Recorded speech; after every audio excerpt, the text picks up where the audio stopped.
everyone. Today we have our another new episodes, and this is our 652 episodes. And World Talent Economy Forum. You know that we are working with different government agencies, central bank, different largest organizations, as well as different universities, and we are developing many labs.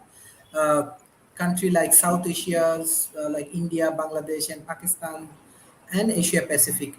Beside that, we want to share that we have a very, very important conference next year, April, Nikola Tesla Technology Conference. And already we are getting support from 25,000 scientists, BBC promoting our projects. Uh, Around 600 organizations they will join. So hopefully it will be very effective. I request everyone, we need a lot of research paper as we are getting support from European Innovation Alliance. It's 100% free, so you can publish a lot of good research paper. It will be helpful for knowledge-oriented society. So I want to go for the today's discussion. We have our world-famous speaker, Mr. Eric, Professor David Smith, Mr. Steve, very, very special guest for us, Mr. Thomas, Mr. Jason, and Ms. Professor Ching. First, I would like to give chance Mr. Eric. Well, almost every week we're really talking about the idea of the social layer, the way that the metaverse and Web 3.0 has changed the way that people find each other, connect. It's kind of like this live, work, play. And a lot of what we do is driven by this interaction where we figure things out and play. And through the social layer, we find ways that we can find new ways to work. And that work, of course, has to be able to do all those, has a couple things. One thing is the ability to keep records and track and know what's going on and communicate transactions. But I think the big thing today is talking about the way we look at value different. In the old days, it was value for value. I mow your lawn, you give me a chicken, whatever it is, there's ways of doing value. And today we can think of value in more ways than anybody ever thought of. Values such as you can be in my VIP club and get 10% off everything. There's some organizations that have groups where if the local community invests in their company, they get some things the company makes only for their members, like a special food or a special drink or a special product. So I think a lot of the excitement from today is talking about how we blend the social layer, figuring out who we are, what we want, what we can give, and how do you package that up in a way which can be seamlessly and effectively distributed. The real challenge of that is there's so many different ways of doing value and different ideas of that is how do you get all these groups working together?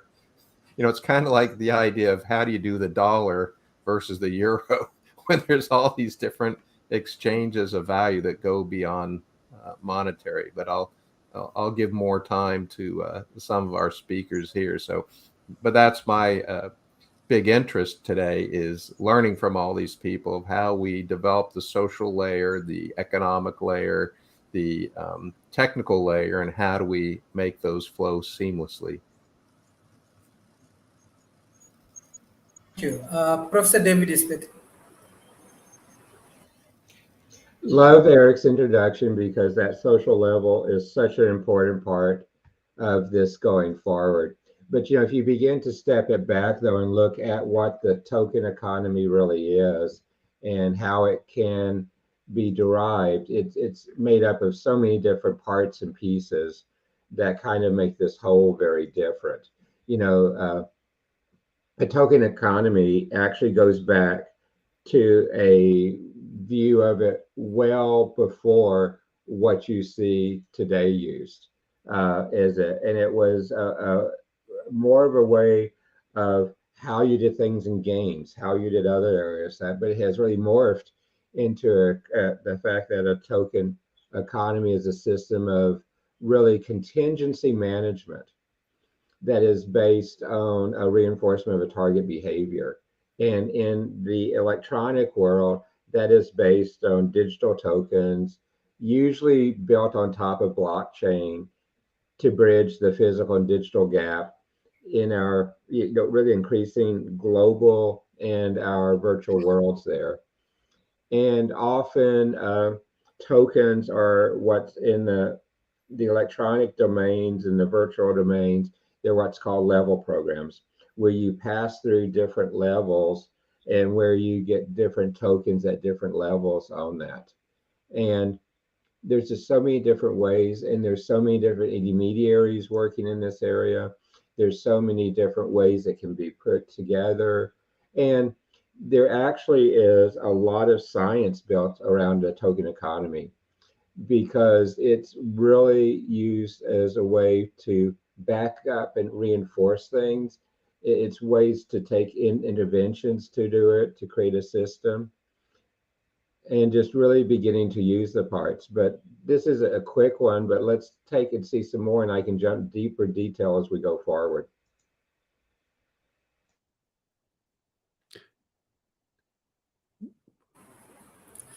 Mr. Steve, we are actually working in different part of the world.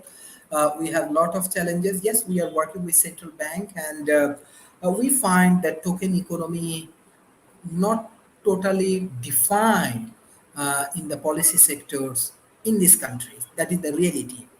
Because we are doing more projects, we are engaging with people, we are engaging with policy. So I'm just giving you real experience and real examples. So when this kind of small developing nations still they do not define this token economy, how you want to define it and how it can be helpful for these grassroots level people, especially when we want to uplift the community. Actually, great question. And I'll follow on to really what David was saying. One of the ways, the way I view, or the way we view tokenomics, it's really, if you look at it as a new emerging subfield of economics that focuses on the economic design of blockchain-based systems. And so, therefore, what we have started to do is start to define or start to apply traditional type of economic concepts to the process. Like when you're in school, you study macroeconomics and microeconomics. And if you're newer to economics, I'm been out in the field for in business for software development for many, many years, and I've went to college a long time ago. But one of the things that's actually emerging is the area of study around behavioral economics. And so what type of incentives do you put in place to create value and interest among people that may use, that may want to invest or use tokens? And that includes anything from what type of supply, how much supply, how the tokens are issued, which, and then what is the utility of the token.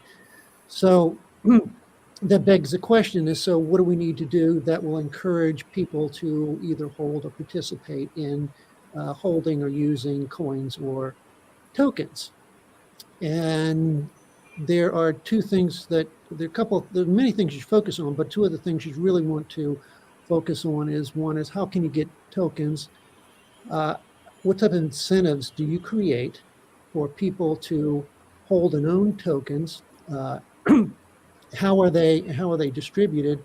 And what is the utilization of those tokens? When you get into when you get into countries that don't have banking systems quite as developed as you might have in the United States, now you get into, or they don't have strong central banks, then what you end up with is companies or countries that will probably see the utilization of using a blockchain-based system using tokenomics, because now it prevents all sorts of benefits that they didn't have. A lot of developing countries will have many people that are unbanked, and now you can allow them to get into the system itself, to get into the monetary system, to actually have their own banks, to participate in investing, even if it's a small amount that they didn't have before. And so it opens up a whole new set of, in what you call them, investments or opportunities to include a lot of people in the banking system that have not participated. And so it brings a lot of people. It also can help bring some stability to, if you have central banks that can start to endorse in these countries, can start to endorse digital currencies, then they can also put in a lot more programs to get their people, in other words, start to participate in the world economy. Thank you. Mr. Brand, if you give us some practical project experience and example, because I'm very honest with you, let's say many innovative idea, thing, thought, project, many things actually come from developed nations. In developing nations, especially the biggest company, they love to do work in the mega city, but they do not love to engage with the grassroots level peoples, which is important for us. So how different kind of projects can help uh, these millions of people from the developing nations? Well, there are so many ways, and it really depends on, like you said, the use case. They're going to have to start out simple, because a real currency, the strength of a currency is based on how many people use it and how complex the economy is. And so when we start out with these systems, they're not going to be very complex. People aren't used to them. They're not going to use them. They're not going to put their whole life savings and trust into everything, unless it's someone who doesn't have another choice. So somebody in an unbanked nation, somebody in a failed state, somebody who needs to, like Steve said, join the world economy. An example that we're working with right now is not actually real estate, but it's derivatives of real estate. And what we're doing is we're actually allowing those with good financial history, even though they're not necessarily in the system. We do have unbanked in America, by the way. That's going to be a common misconception among people who just think of us as the most powerful currency in the world.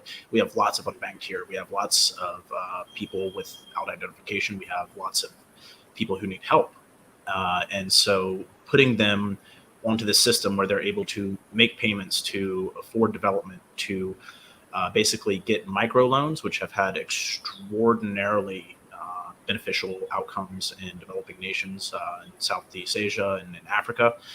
When you have these kind of systems where you don't need to rely on the banks, you don't need to rely on the institutions, and you don't need to rely on the SWIFT system taking a long time and going through, basically there's no money in it for them, for the unbanked, but there is a lot of economic promise for those who can welcome the unbanked into the world economic form.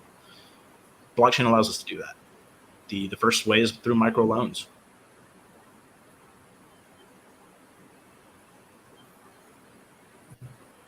To continue on that, once we have a lot of microloans going out, which is kind of how economies start, we can start accepting more cryptocurrency for more services, and the ones which really provide the utilities, which provide the commodities, which provide the resources, those assets will be tokenized, and that economy will be able to move smoother through to the unbanked throughout developed economies and everything, without kind of the clunky system that we have in international banking getting in the way right now.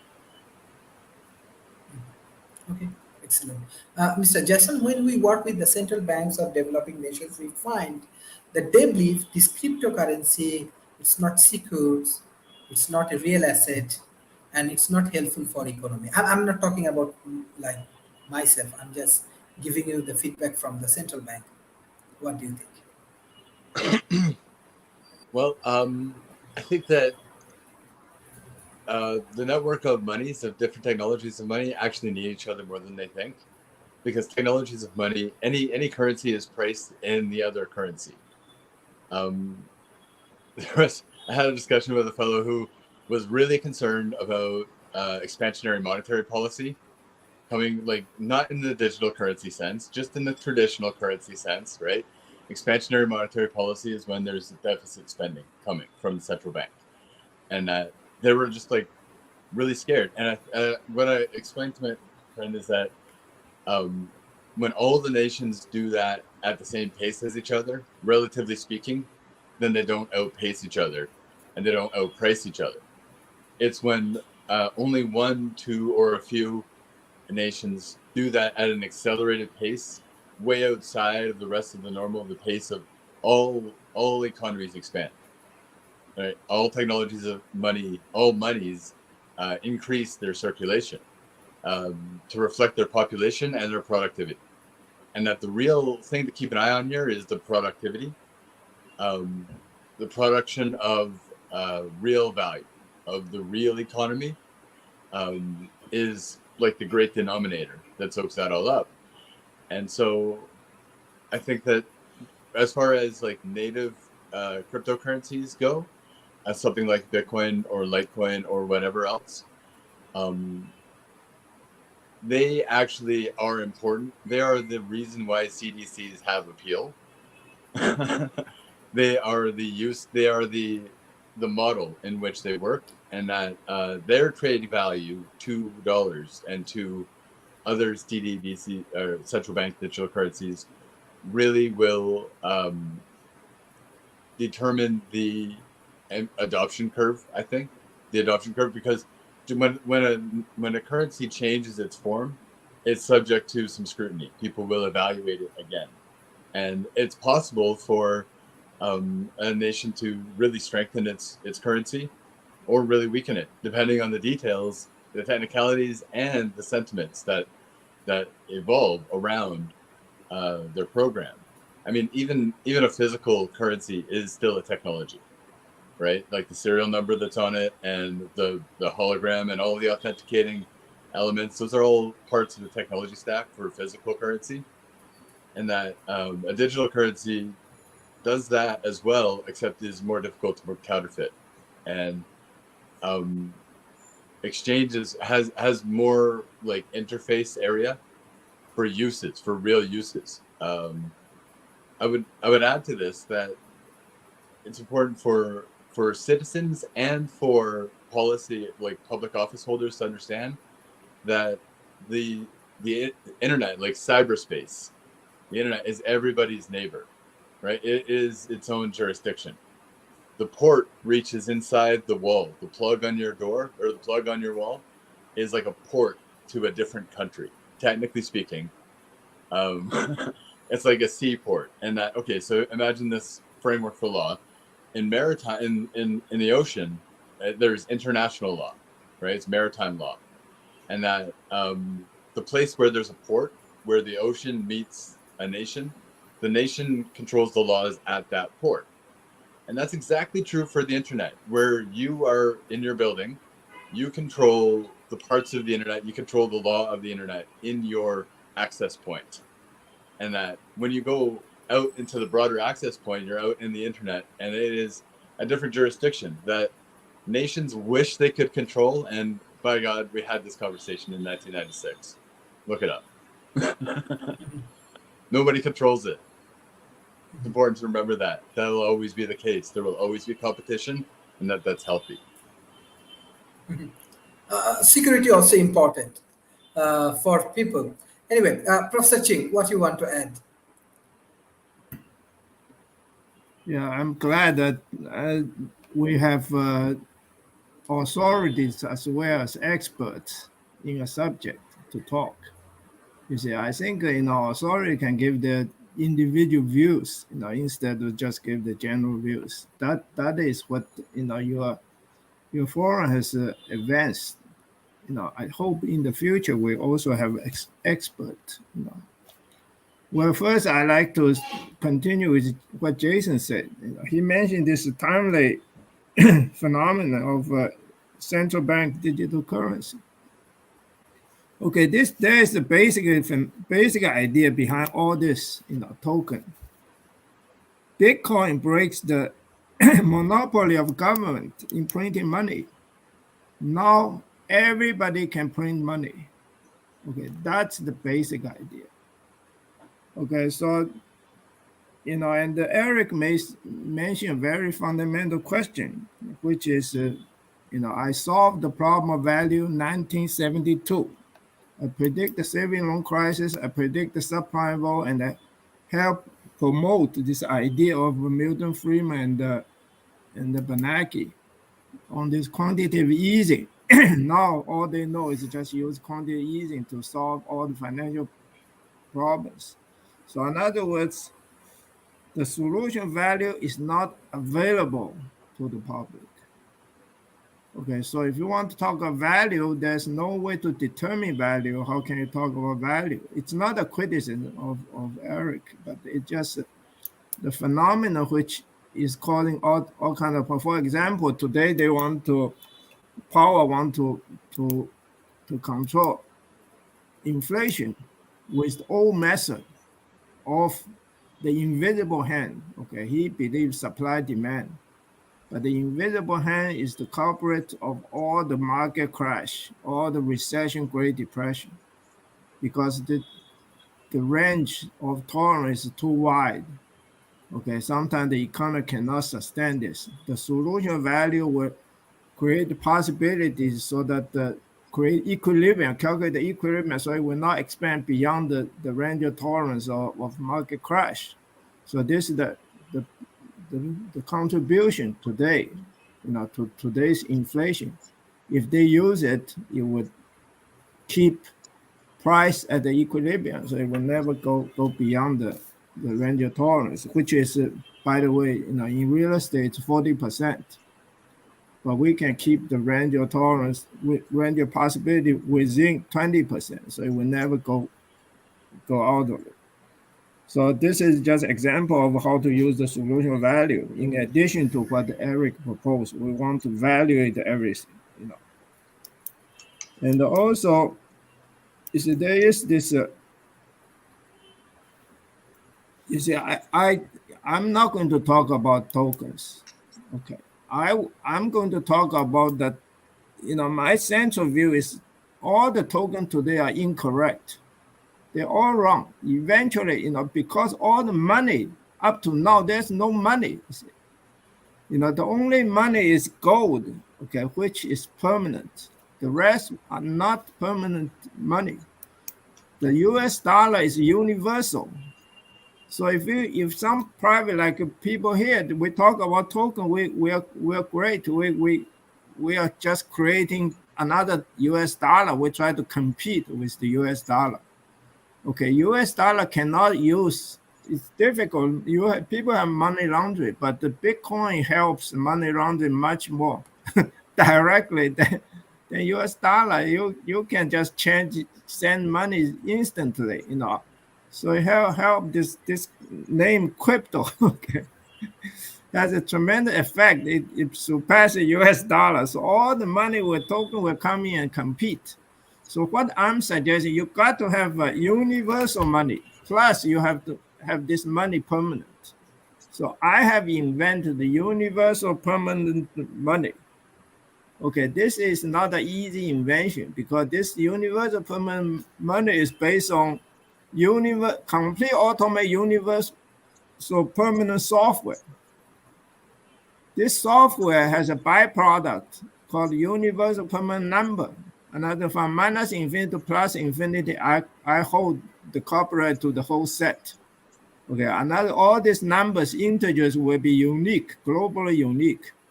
From this universal permanent number, you can extract a subset which is universal permanent money. Okay, each number represents some money. Okay, this will be permanent. Okay, you hold this number, you will permanently own this number.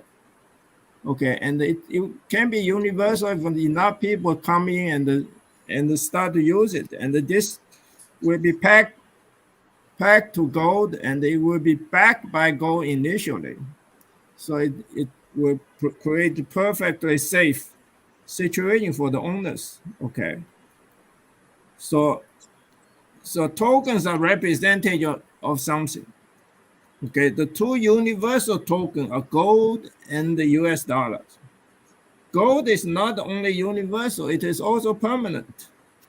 Okay, dollar is universal but not permanent, as most nations' currencies fade away when the nation with the nation. You see, so basically we don't have money.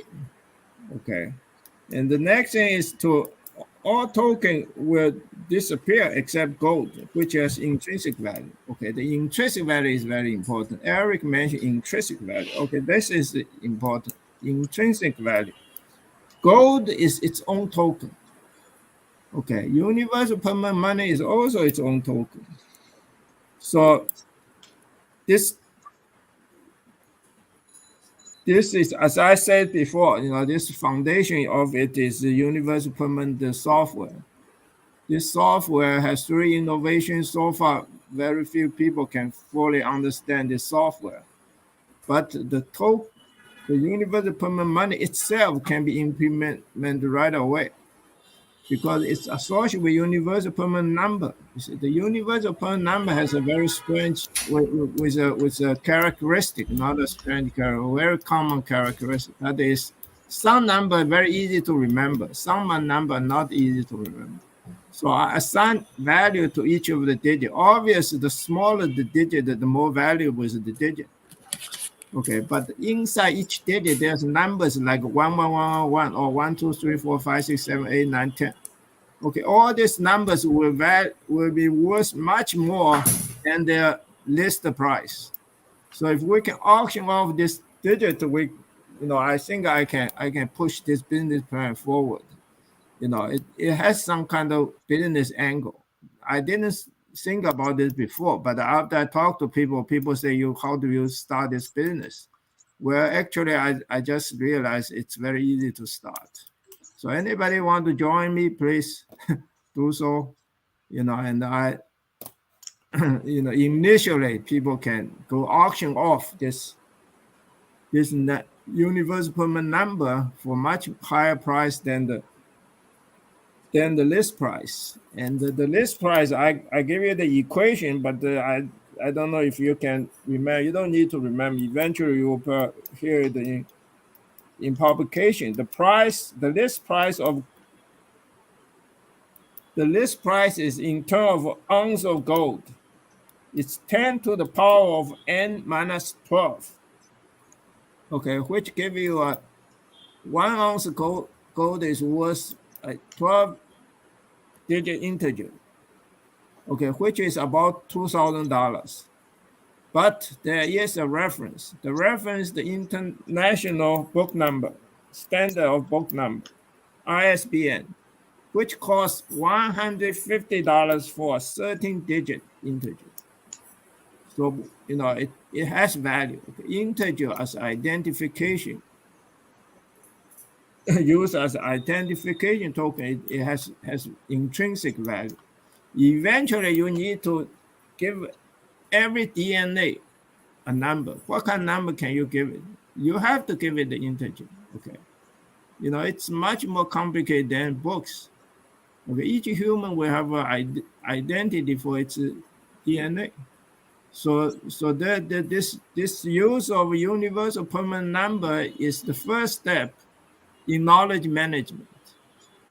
Okay, you have to assign name. And also another comment on the centralized bank digital currency. Okay, the security issue, is that I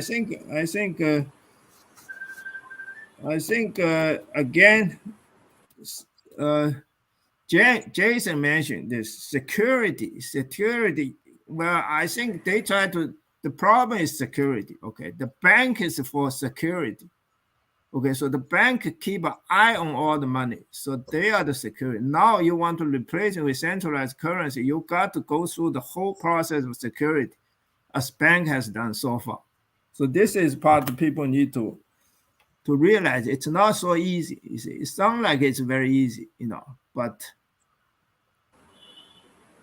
yeah, I answer David Schumacher, what's give gold the value? Gold has value as a metal and as a use as jewelry. So pretty much it has gold has turned out to be the most stable currency throughout history. So that part, I hope people would, Thank you. would Thank really. you. Mr. Eric. Okay, thanks. Mr. Eric, So, there is a question there's a from lot of audience, yeah. lot of good topics here, but starting with what Brian said, you start with this idea of getting things done, and you look especially for problems that need new solutions. He talked about housing, for example. I know in San Diego, a group gave loans to people not based on their credit history at all, but based on their ability to behave like homeowners. They gave them a course and they watched them. So it was based on their habits. So the return for their value is they had to act like a homeowner and they had to prove. So their value to the loaning is saying we can trust you because of long-term measured behavior, which is an interesting exchange of value. So as you set up these systems of value, which can be linked to real concrete things, it's very easy to create a token with gold or silver, or guess what? Gold and silver. So those kind of things are there. But so you set up this system that kind of evolves because people have a problem. Now, one of the challenges that I think Professor Ching brought in was this idea of, yeah, but a lot of people exchange a promise as a value and they act like that's the real thing. Is, well, here's this promise. I promise to pay you back. I promise to do that. And then when those promises don't work out, they end up in a legal system where we're trying to find, well, what did you really promise? And did you make that promise? When that's not clear of exactly the value you're doing, and it's not clear what happens if you didn't provide that value, and it's not clear what conditions prove that you met that value, things get very challenging very quickly. But let's say we have a system now, like Brian talked about, where we're solving a problem, we've decided what the value is, it's working great. Well, at some point, people then want to control the behavior. And as Steve Thomas brought up, the biggest problem with behavioral economics, and it took a Nobel Prize to figure it out, is, the idea of economics has always been, if we can figure out the equation, the system will naturally operate to optimize those equations. And then the Nobel Prize said, yeah, but people don't behave like you thought they were. So even if we set up a system with value, and those values are designed to drive, and especially as they get more entrenched, those values are designed to drive behavior. And we say, well, this will do that. We'll lower interest rates. We'll do this. We'll do things to control value. And companies are trying to help people decide what value is. And governments are trying to decide. And there's whole groups of people trying to say what value is. But the problem is people don't behave like like you think they are. Just because you do something which is logical doesn't mean, and part of that is because we put short-term gains over long-term interests. We do things that aren't in our best interest. There's a story of that book, Tokenomics, that talks about a daycare center that was tired of having people bring their kids late. So they say, well, we'll just fine people if they come pick up their kids late. And the response was they had more kids late, because people said, oh, the only reason I picked them up at all was because I felt guilty. Now I don't have to pay guilty. I'll just pay the fine and leave them there. And then after that, you can never go back. So the whole point is, when you set up this system of value and then you try and get control of that and assign consequences or conditions or incentives, you need to have a system that can be tested, because when you try things, it doesn't mean it's going to work. When the Fed does things with money, it doesn't always have quite the impact or in the right way they think it does. So whatever system we have to do, it must be testable and responsive, because we don't know. But I agree also with Professor Ching that it needs to be pretty clear what value is, what the consequences are, what happens when you don't meet those consequences, because then you end up in legal battles and that are very challenging. And of course, the big thing that I think Jason was talking about is you have to make sure that somebody, one individual, one group can't get control of this economy, which has happened, get control of the economy and steer it toward their best interest. And I'm interested to hear what David has to say about all that.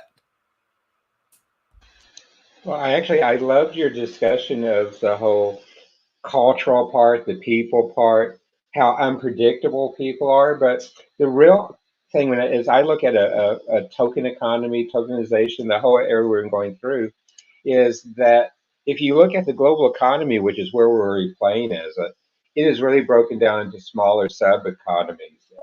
It can go down to the individual. It can be countries, organizations, groups. And when you begin to look at each of the projects, and we're primarily talking about the token economy here with the crypto projects in it, you know, it really is a range of activities related to the production, the consumption, the trade of goods and services within those ecosystems. And those ecosystems really are the ones that, as you said, Eric, they are the ones who make the difference. They're the ones who can push it forward. They can do it. And each ecosystem has very, very different rules. And even the cross between ecosystems, you know, it's just the way, for example, the way Sharif always introduces me is professor, even though my vast majority is outside of the role as a professor.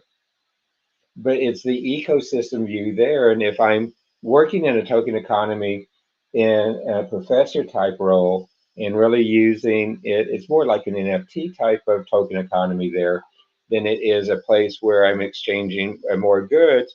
Or if I'm in the business world, uh, it could be still very different. Some of the things I do with NASA, and I look at NASA in a different token economy, they're very different than if I go work with Oracle or if I go work with a bank or other things. So your observations there are really right on as you get that. But, you know, the other thing in token economy is whenever somebody gets paid in an economy, whether it's a fiat-based approach or others, they're providing a payment in exchange for goods or services or a benefit.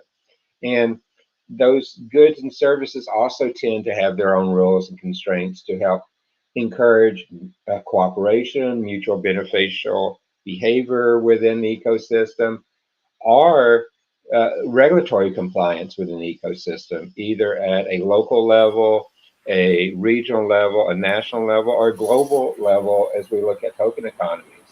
And the same basic principle applies to whether we're using a physical web-based type of token economy, blockchain economies, or others, and how you begin to drive it. And how do you take the economy's supply and demand and move that over into a token economy?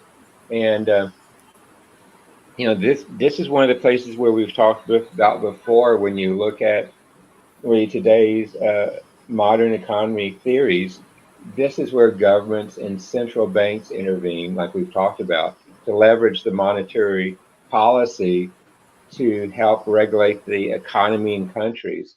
And token economies tend to take that role of the national banks, the central banks, and the government and push it more and more to the side. And we're seeing that. You know, we're seeing around the globe today quite a few national central banks and our Fed here in the United States, for example, stepping up and manipulating the economy through their monetary policy, which is going to be very difficult to do as we move more to a full token-based economy. And that's some of the drivers and constraints I think we always forget when we look at a token-based economy or a cryptocurrency-based economy, or however you want to define it, is the role that governments play, not in just regulating that, but the roles government play in using the derivatives to actually manage the nation, to manage the economy of the nation, and to monitor. And there's quite a bit of politics that play in that too. And again, when we think about a token economy or a crypto-based economy, we tend to forget the role that politics plays in it too. And quite honestly, if I look today around the globe at the geopolitical environment, those politics would impact any token economy today in any cryptocurrency-based economy. So it is that multiple factor, and it is one where that system of systems approach is so important till we go there. And as David says in his comments there, it's, smart contracts are a very important part of it. But if we looked at most of our economies around the world, they have become fiat based and not gold based, not material based. However, there is the movement to replace the gold as a trading standard. And we're going to see, I think, that pick up speed too, but that is beyond what we were talking about as the token economy. So, Sharif, thank you so much again. Great topic today. Thank you, Mr. Steve. There are a few questions from audience. I think if you give answer from the audience, it will be helpful for us. What is the impact of a small contact on a token economy? And I think this question already answered. There's a question about the one, David, about the impact of smart contracts on token economics. If you don't mind, can I try that one? Yeah, sure. Most applications or most software applications today, they're really dealing with data. What smart contracts have brought to the table is it not only deals with data, but it also deals with money. It also deals with the flow, obviously, cryptocurrencies and tokens, but it introduces the ability to it introduces economics and the ability to manage some of the economic value and incentives and some of the things we were talking about over the course of the last half hour, 45 minutes. But that's the impact of, the big impact is now you've got, it's not just software, it's software that can manage the flow of money in an economy.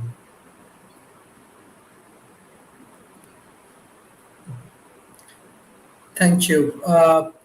Mr. Brand.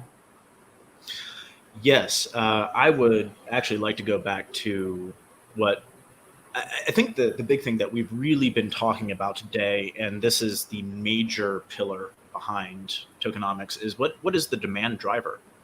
Why are people going to use a currency? I'd like to go through just a reverse chronologically a little bit about history. Why do people use U.S. dollars right now? It's to pay taxes. That's the only reason it's used. That's the only reason it's demanded.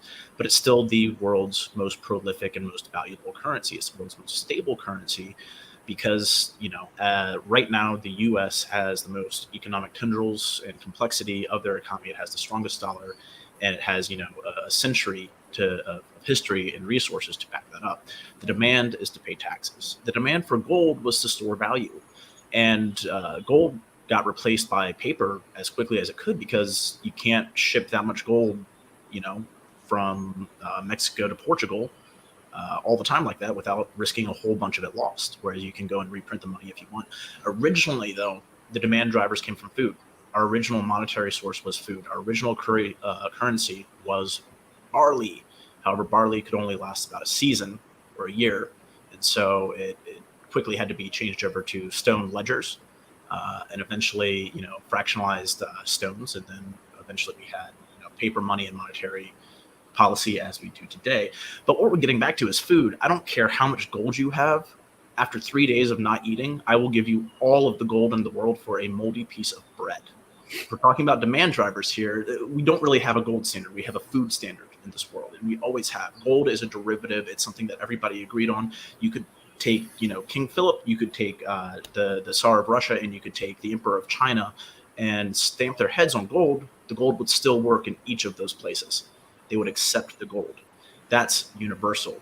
What it really is a store of value, an asset. And now with blockchain and cryptocurrency, what we have is a digital token that can go and be used to either store a value as an asset or be used as a currency and a commodity. And that is really what gold did. So we don't have to go back to the standard and derive off a derivative anymore. I think we actually do have to look at the value. Now, I will agree with Professor Ching. Gold is the easiest way to measure value universally in the globe right now. However, I bet that will change as larger complex economies, as Amazon brings out their coin, as the US brings out their digital currency, as the EU interacts with it, and all of those complexities and all of those really commodities that come out, once those get assetized, that's when we're going to see the world change. I do like, Professor, I do like your idea about making universal asset on the gold standard. It actually very much fits in with my idea of taking small steps and steps that we've already created in the traditional hand of the economy, and bringing that into what we need. So yeah, if I disagreed with any of your idea, I didn't mean it like that, but I do see us on a food standard rather than just a gold standard. And that the demand drivers of humanity are going to continue to push the value and the use of these currencies. And I love this proof of value conversation. I have an entire white paper written up about proof of value economies and how to correctly inflate them and everything, but I think that's a discussion for another time. Thank you, Mr. Jackson. Thank you. And would you please remind me of the question that you had asked? That you had asked for us to get to earlier? I missed part of our call, but I'll get to the topics that I did hear from. And I'd just like a refresher from you, Dr. Sharif, if I could, please, about the question that you'd like for us to answer. Yes.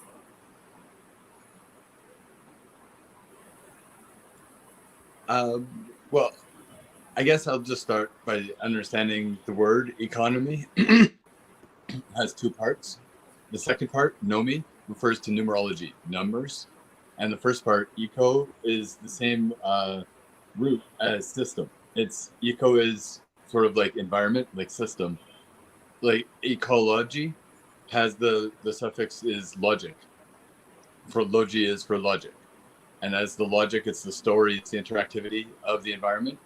And the economy is the number assignment to the environment. And that, to Brian's point about like the food economy, the numbers assigned to food comprise the economy in a sense. The trade value, the relative trade value, the proportionality of it, right? Like maybe 12 eggs for an ounce of something, whatever. The token economy has to do with the operating environment of that blockchain. The first goal of a token economy is to incentivize people to spend their electricity and to dedicate their computing machines and their broadband connection to sustain the network and propagate all of the transactions. What else ever happens around that is obviously like purpose built. It's a design goal for the utility that's meant to be achieved in that network ecosystem, right? In that operating environment. The economy is the way to measure all aspects, and that includes like the network reach, how the network size, the network effect, and those sorts of things. I think that I agree with the general thesis that Brian is putting forward, just if it's to say that real productivity is the essence of the economy, and that the technology of money assigned to it is something that it remains flexible, right? It's far more flexible than the other. To meet the needs of people in their lives. Actually, he was describing a condition called duress, in that when there, anything that is absolutely needed, even if it's just a Band-Aid, rationally speaking, a rational consumer would way overpay for a thing that they really need at any juncture, and that the circumstance of duress is a failure. It is potentially contagious failure within an economy, actually.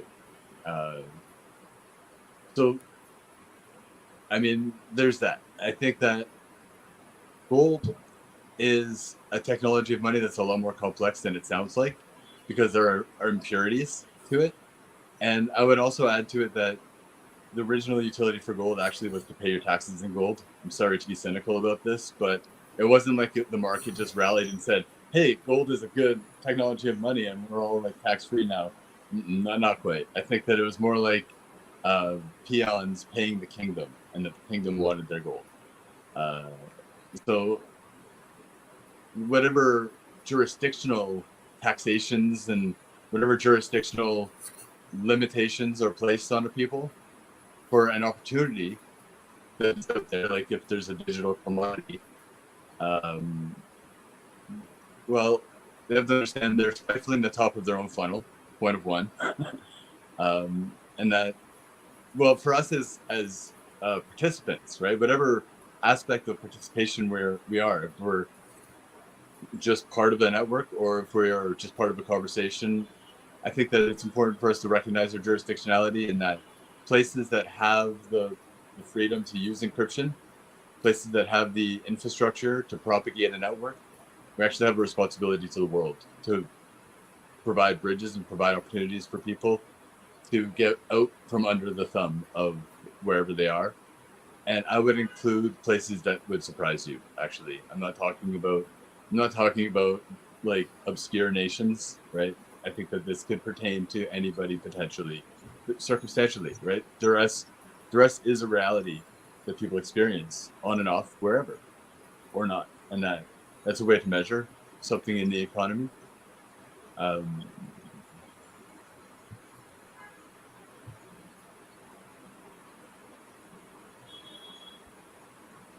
Political culture, in a way, is the guiding force of perception of value, perceived value. Even gold as a technology of money really reduces down to perceived value, and the idea that you can spend it forward. The soundness of a money, the reason why it's safe to accept to like be a vendor and to say, yeah, you can pay me in that, is the soundness of being able to spend it forward. And that gold has that perception. To the extent that gold has had that perception, it's been a sound technology of money. To the extent that any technology of money has that perception, it is sound. And I would suggest that the US dollar is really based on petrodollar, on the procurement of oil and gas products, rather than paying taxes within the US. I mean, check the offshoring.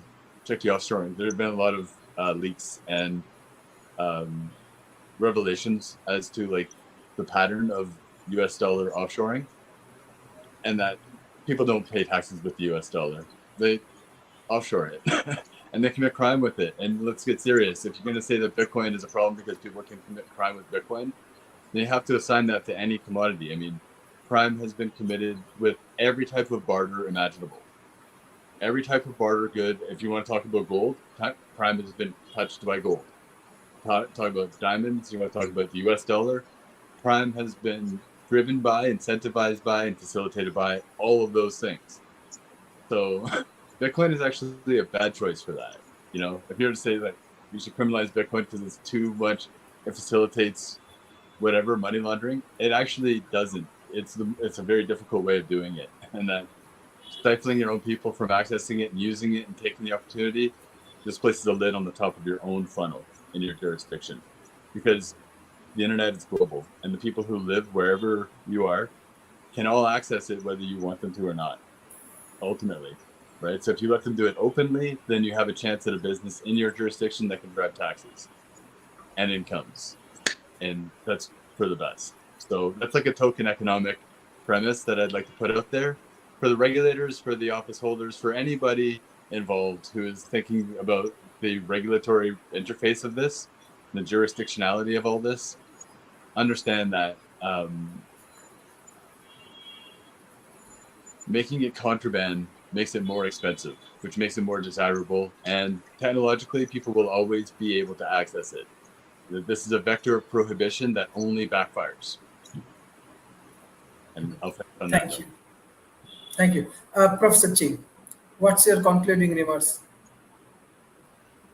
Yeah. Well, no, I appreciate that Brian actually raised an innovative idea. Is it for me, okay, at least? That is, I wrote a paper 1975, published in the Economic Journal of University of Taiwan. You see, which is titled the Two Currency Monetary Reform. In other words, I suggest each country should have two currencies. Okay, today we have the impression currency using as money should be stable. Okay, which is a term that since Brian mentioned it sounds like people international currency should be stable, but on the other hand, if it has value, it can be used as international currency. So token can be traded internationally. That is good. Okay. So in the future, I will include my eventual universal permanent money is really for international trade, for the international currency.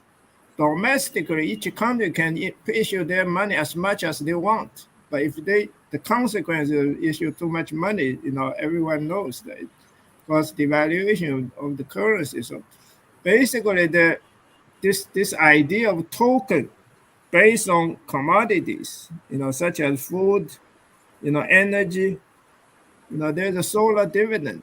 This idea seem to be able to workable in international currency, even though they're not stable. If you want to store the value, then you need gold or you need the universal permanent number. You see, so basically my conclusion for this whole thing, I appreciate Brian bring this up. Eric is talking about moving from money-oriented society, which was the vision of my mentor, Milton Friedman. From money-oriented society to a knowledge-oriented society. Money-oriented society is only interested in short-term monetary returns. As long as you can make enough money to make a living, this makes life much easier for everybody. You don't need to have lots of knowledge. You don't need to know the world affair. You just make enough money. Okay, the knowledge-oriented society will turn this, will be interested in long-term as well as short-term. Beneficial non-monetary return as well as monetary return. So it will put us in a safe long-term position, put the world in a long-term safe position. You see, to start knowledge-oriented society, my view, okay, this is everyone will probably have to think about this conclusion. In my view, to start knowledge-oriented society, we need to reset currency. We need a currency reset. Another way, we need to stop some nations dominate others. We need some party. Today is definitely the Federal Reserve. Dominate the world with the power to print money. Okay, so I would, personally, to start knowledge-oriented society, I plan to use the universal permanent money to fund all the innovative projects which can be justified by the solution value. Okay, as Eric pointed out, this problem of value is the way to judge. I have wrote a paper called the Qing Paradox, which says that the peer review process filter out all the truly innovative ideas which has no peers. Okay, this is a fundamental problem with today's society. Compare value to the past, while they should compare it to the future. They calculate value is the sum total of all the benefits and losses to infinity. Today, nobody wants to accept infinity except John von Neumann, Kenneth Arrow, Gerald de Boer. So I'm looking at the future and the society looking in the past, following scientific method. So I'm the founder of pole science, so I'm against science. Scientific method is not the only way to reason. Okay, we need in social science, I would say we need complete mathematical rigor. Complete mathematical rigor involves infinity, so that causes difficulty. Because there's not enough people who really understand mathematics enough to start this social science, age of social science. So now we're stuck with the age of science. Okay, that's my. Thanks you. everybody. Thank you. Mr. Eric, what's your concluding remarks?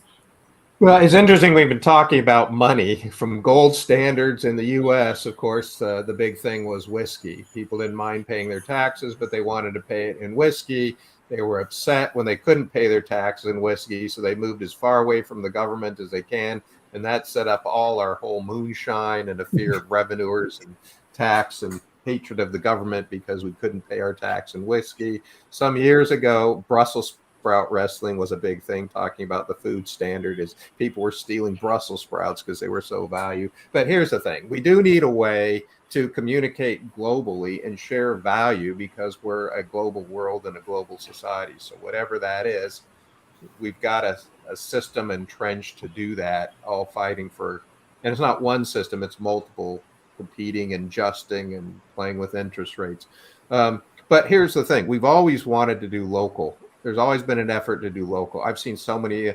Berkeley tried to use their own currency they called bread. It was the value of a loaf of bread. A piece of paper represented what that value would be. It didn't work. In San Diego, they tried several different local currencies. I've seen them come and go. One of the problems was it's just so hard to set up the infrastructure and the tracking and the accounting and all the systems that come with that local government. What's changed? And why are we having this discussion? Because almost now anybody can set that up. And while it's not trivial, it's not impossible. And you can set it up for developing world. So now we have this balance between these local economies that Professor brought up. The problem is that, a lot of that is short-term thinking, which I agree can be bad. But in this idea of stakeholder capitalism working against Milton Friedman's view of shareholder capitalism, where multiple people want to share value and agree on value together, we've kind of have this meeting in the middle between the local economies and the shareholder idea of value and the global idea of value. Whatever it is, I think we're going to see lots of strange behaviors and lots of strange ideas as they all compete, not only to establish their own entity, but get those entities to talk together. For example, how do I trade my technology value in that with Brian's barley value, and how do those cross, and how do we control that in a global economy? It's going to be interesting times now that we can all set up our own economies and then compete and interact with each other. Thank you. Professor David Smith, what's your concluding remarks?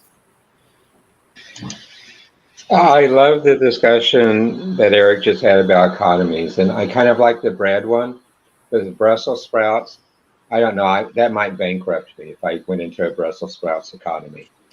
But you see the different pieces there and how they relate, and what we've really been talking about in a really funny way without using the words. We've really been talking about microeconomic principles to really look at the concept of a token economy. Very little discussion today about the technology of a token economy. Very little discussion about the other nuances and even the market opportunities and things, which are definitely there. But we've really been going more into the microeconomic principles, how we can look at the risk analysis here, because various token economies, just like my joke about the Brussels sprouts economy, they all have their own risk. And, I hate Brussels sprouts, so that would be a really risky economy for me. But if you look at some of the others, if it was a Bitcoin-based token economy, it'd be more of a challenge for me than an Ethereum-based crypto token economy and some of the newer forms coming out. If it was a token economy based on blockchain version 1, bigger risk for me versus what we see in the emerging V2 and future versions of blockchain on the technology side. But again, it's going back to how do we look at the fundamental risk? How do we look at the impacts? How can it be regulated? How can we do it? How can we, as the people who are building these token economies? How can we as the community in the token economies gain insights into what the token policy should be and how they should be adapted for each growth stage of the project, of the general economy, or whatever. And we've got to remember there's going to be regulatory impacts in this. Something that can be as impactful as a token economy, even on the simplest form in an education environment, all the way up to global impacts of token economy, are going to have tremendous regulations coming down the road, and they're going to be conflicting. And how do we get that? And how do we look at the rewards that are going to be that can benefit token holders? What are the constraints? What are the bad things? Are there going to be big transaction fees based on them, like we see in things? How do we take and manage tokens across multiple geographical boundaries? How is there going to be a rule on the timing of how tokens can be changed? And what are the network security threats? I usually talk about the privacy and security, and it's going to be again right here on the token-based economy. And what's very interesting to me, the concept of tokenism has been around for ages. The research and the science on today's digital-based token economy is just beginning. So there's a lot of opportunities for research. There's a lot of opportunities to look at if I'm in a if I am looking at an innovation center of how to bring new innovations into this. If I'm in an incubator, if I'm in other areas like that, how can I begin to work these?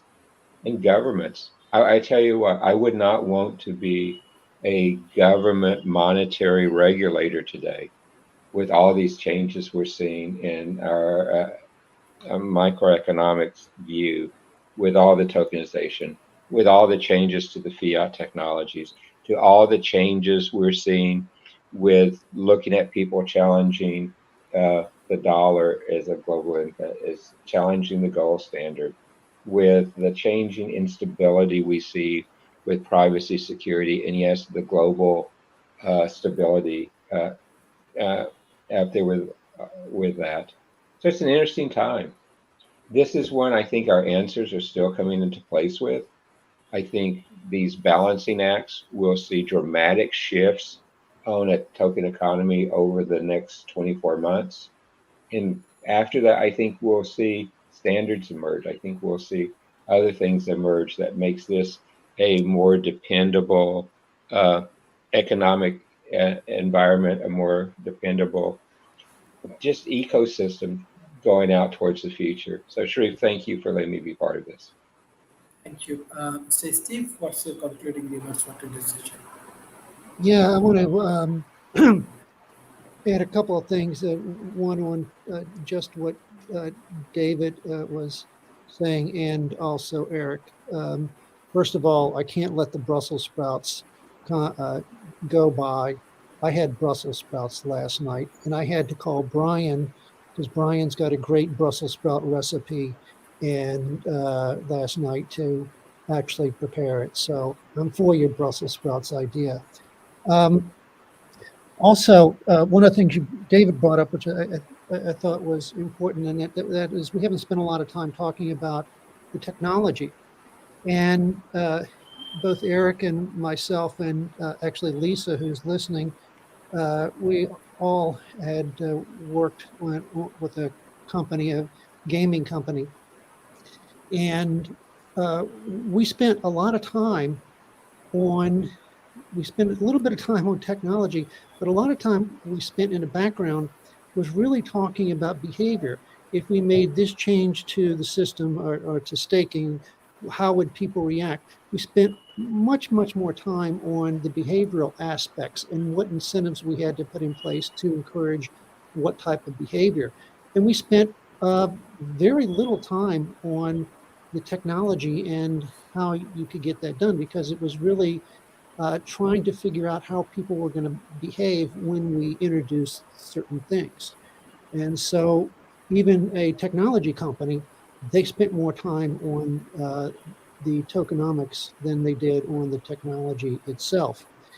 But also getting back to one of the things is the impact of what we're seeing emerge for digital economy and tokenization. Do you mind? Can I share something on my screen? Yeah, sure. And I want to show something. And what I was doing, was doing some research. Let's see. Let's see which one.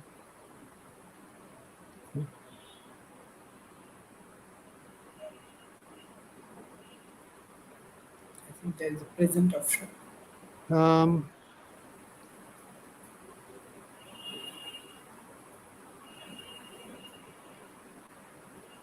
can people Yeah. see that? Yes. Okay. This was what I was doing is I've been very interested in what central banks have been doing related to coming up with their own digital currency. So some sponsored by Digital Bank. And I think it was yesterday, the day before, I ran through this website. It was from this company called Atlantic Council, and they track digital bank. It's a digital bank currency tracker. And what they have here, and I'll put up the address so other people, they have a whole bunch of statistics on what's going on digital currency wise. And a couple of interesting things, this is related to central banks. In 2020, there was about 20 or 30 of these, or 35, it's actually, is here, 35 countries were considering a central bank digital currency. Now there's over 105 countries that are doing that. 10 countries have fully launched the digital currency. As far as the G7, most of them or all of them are focused on it. Of the G20, 19 are exploring it. And if you actually go through and highlight some of these things, they show you exactly where countries are. But if you look around the globe, 95% of the global gross domestic product are those countries are exploring at some level from just starting to actually introducing in beta or in trials, and some have launched. And if you look, I think China, for example, is supposed to scheduled to launch their digital currency, the central bank digital currency in 2023, at least that's what the schedule was. And so if people were wondering whether this is going to be a trend or not,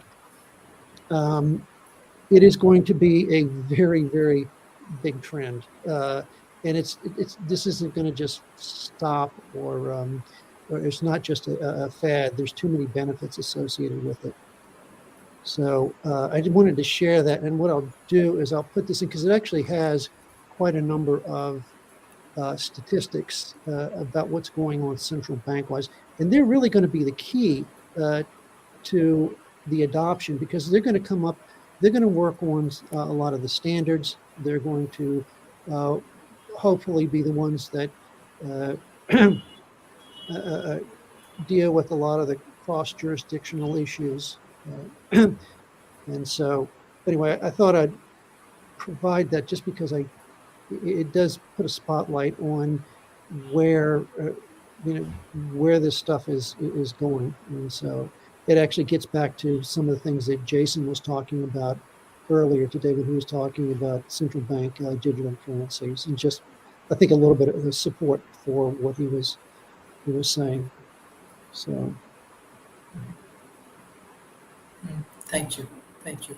I have one question. You mentioned about 35 countries. How many countries from these 35 countries central bank from developing nations? we asking me? Yeah, Mr. Steve. I don't know, but if you look, let me share again. Yeah, I share because we work with uh, few central banks, and yeah. Okay. If you look at developing countries, whether you're talking about Southeast Asia, it looks like uh, you can actually look here and see what where they are and what they're doing. If I can figure out how to. It'll tell you, but it looks like a lot of the developing countries are at least as far ahead as the United States. And for example, India is actually further ahead in their development Yeah. than what they are in the US.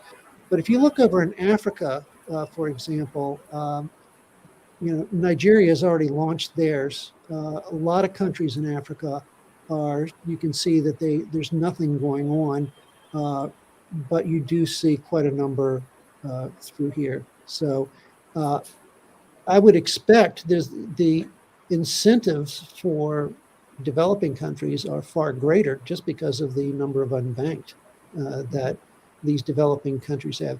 And also, a lot of these central banks in these developing countries don't have um, uh, their currencies are they don't have all the mechanisms because they don't have the banks to manage do a lot of management of their currency. So digitizing it could be a great benefit to quite a number of these countries. So they have far more incentives than the United States, for example. We probably have the least incentive.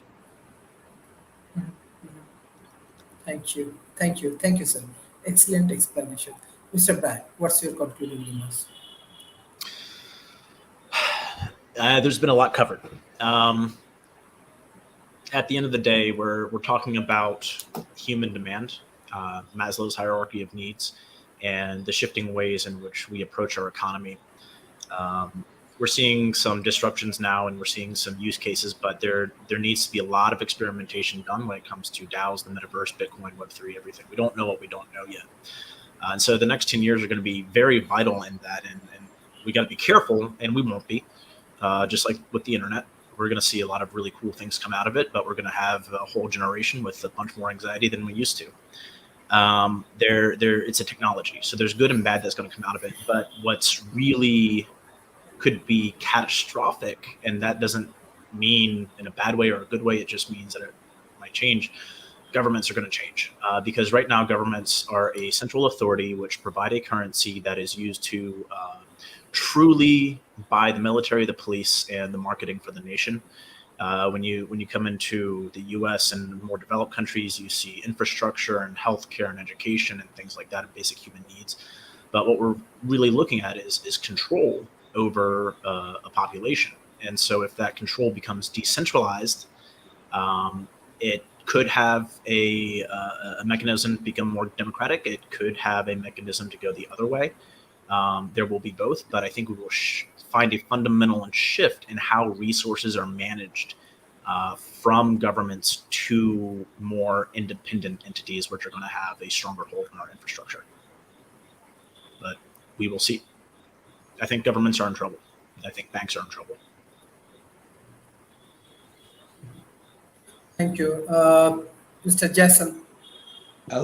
I'll build on that point a little bit, and just to say that every jurisdiction needs to have a technology of money that they put forward, and that the digital version of it can have so many parameters around it that you can trust someone in your culture will inspect, and you can trust someone in your culture will talk about and elaborate on and explore fully, and that a well-delivered digital currency can be a massive improvement. Honestly, can just because of its utilities, right? The ways that it can be used, and the ways that it can be used, the ways that it can reduce the amount of, say, counterfeit, right? Like the technology of money that exists has room for improvement. And actually, environmentally, if we're concerned about like the electrical consumption of digital currencies, physical currencies have a huge environmental footprint with papers and transportation. And the amount of job work the amount of effort that's involved in like reconciliation of account statements and auditing and all of that stuff is just a tremendously burdensome system with some overhead built into it, right? Like the costs of operating a mint. We don't have a penny in Canada anymore because a penny costs more than a penny to make in terms of distribution by far. And so there is a trouble here. And I'll share a quick analogy about political economy a little bit. It's just one simplistic sort of dynamic of why elephants actually are afraid of mice and why mice do what they do to elephants. So elephants are afraid of mice because when they're sniffing around in the grass with their trunk, a mouse can climb up the trunk and stay up there and scratch around inside the elephant's trunk. And it is just agonizing for the elephant when there's a mouse up the trunk scratching around. And the reason why mice do that is because elephants trample mice dens. Mice have underground tunnels and they live in the grass, and elephants as a herd trample all of that, gone. So the mice have to discourage the elephants. And the elephants always remember where the mice are. It's not just mice, it's ground dwelling rodents. But the point I'm making with that analogy is for people who are in public office, people who are in powerful institution, people who are in the type of station in life like banking and stuff like that. I want to understand that living with people under your thumb is a not comfortable place to be. Just as the elephant has the mouse sort of underfoot, the mouse that's underfoot is a nuisance if it doesn't want you to be there, a big one. And that life is just better. Life is just better when you understand what it is that works, and that a well done digital currency is a thing that could work. It could really work, and that allow it to perform the necessary utilities that people need. And I'd say my point about political economy is to identify the condition not just of duress, but of usury, where usury is the behavior that exploits the condition of duress, right? So when we recognize that duress is apparent, somebody really needs, let's say, a meal, right? And I'm going to come along and say, oh, all you have to do is sign over your future to me. And you sign a contract that binds you to work for like a month or a year or however long, and I'll give you food, sure. That is usury, and that the rest of the ethic of property sort of starts and begins at that, and that minimizing that really minimizes the pain vector, and the rest of it becomes creative and competitive in a virtuous cycle. In a sound economy, with a sound economy as in like the measurement, the numbers of the economy, expressing their preferences and being creative within that, right? Like trying to creatively meet the needs of others in a way that improves. There's one last thing. It's the nature of trustlessness, that when entire cultures have issues not only within themselves but between each other in terms of trusting each other's numbers, using a technology in which we have designed intentionally to be impossible to cook the books is a gesture of diplomacy and good faith, and nothing but. I think that it's important to keep that square frame of mind, and that something that is purposefully designed so that like it can't be manipulated, that it's coming in a mutable form, and there are backtracing cryptographic proofs that you can use and keep, and you can check for yourself always. That's a benevolent thing, right? That's a starting premise that we're designing with. So, that's my closing remarks for today. Thank you. Thank you everyone for joining to this session. Today we finish our 652 episodes, and we are organizing many interesting projects. This year, December 28 and 29, we have very important projects with Dhaka universities, and they have around 40,000 students. It's Oxford of South Asia, and we are organizing our conference on sustainabilities, and I want to invite you all as a speaker for this conference. Perhaps this is one of the largest conference in South Asia. Beside that, we have our Nikola Tesla Technology Conference, 25,000 scientists already joining in our system, and we are working together. So hopefully it will be one of the largest knowledge-oriented conference in Asia Pacific. So all of your contribution can give a big change, and definitely we can collaborate more with different banks, different corporations, academy, and government agencies. I request all of our audience, please share our content as much as possible with your government, with corporations, and with academy. And I request all of our speakers, uh, please support our projects, join with our projects, and minimize the gap in between developed nations and developing nations. Knowledge is important. We are sharing our knowledge, and definitely we are developing real life projects. Your contribution is priceless for World Talent Economy Forum. Thank you, Mr. Eric. Thank you, Professor David Smith, Mr. Steve, Mr. Brian, Professor Ching, and Mr. Jason for your continuous support for World Talent Economy Forum. Thank you. Bye bye and take care.